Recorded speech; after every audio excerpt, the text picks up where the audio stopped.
And let's bring in CTV's Jeremie Charron, who is in Ottawa right now. And Jeremie, Canada clearly making an effort to show it's taking the border threat seriously, but the tariffs aren't going to work. Yeah, no question. Exactly. Look, we've got 30 days of reprieve, or less than that now, when it comes to the tariffs. But Canada clearly trying to show what it's doing at the border, unveiling that $1.3 billion plan, adding a fentanyl czar, taking all of those extra steps we saw on Monday. You touched on some of the action we've seen at the border, the arrests that have been made, the incidents that have occurred.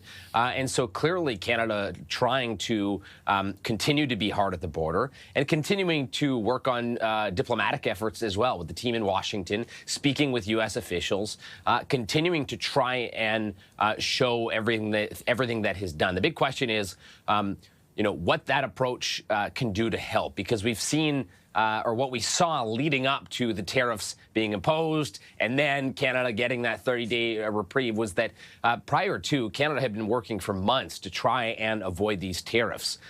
Several ministers spent a significant amount of time in Washington speaking with U.S. lawmakers, and when we came down to it, at the end of the day, it was a conversation between Prime Minister Justin Trudeau and President Donald Trump that ultimately led to, the president understanding that Canada had unveiled that $1.3 billion border plan.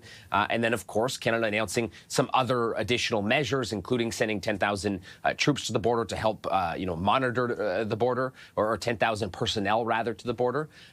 So, at the end of the day, all of those diplomatic efforts, it's not clear whether or not they helped, because, ultimately what happened was a phone call between the Prime Minister and the President is what led to this 30-day break that we have. But there's no question Canada continues to be focused on the border in trying to appease the demands of Donald Trump and his administration.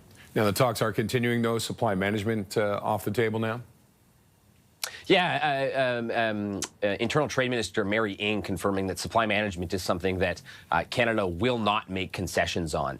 We've heard Donald Trump repeatedly talk about the fact that Canada has been hard to deal with, that it's a hard market, that they have concerns about some of the agreements when it comes to trade. And what we're starting to hear, that this is all groundwork that is being laid out for the renegotiation of the Canada-U.S. Mexico trade agreement, formerly known as NAFTA, now CUSMCA. That's how we refer to it here in Canada.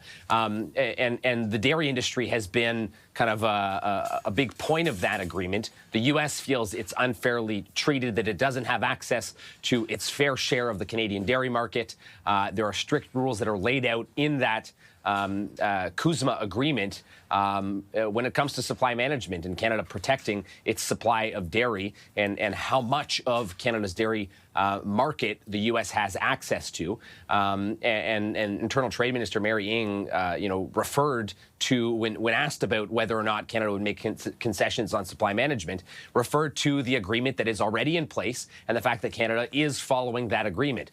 The Americans may not like it or may want more out of that agreement now, but Canada feels it's holding up its end of the bargain and is not in a position right now to make any concessions when it comes specifically to supply management. Okay, Jeremie, thank you for that.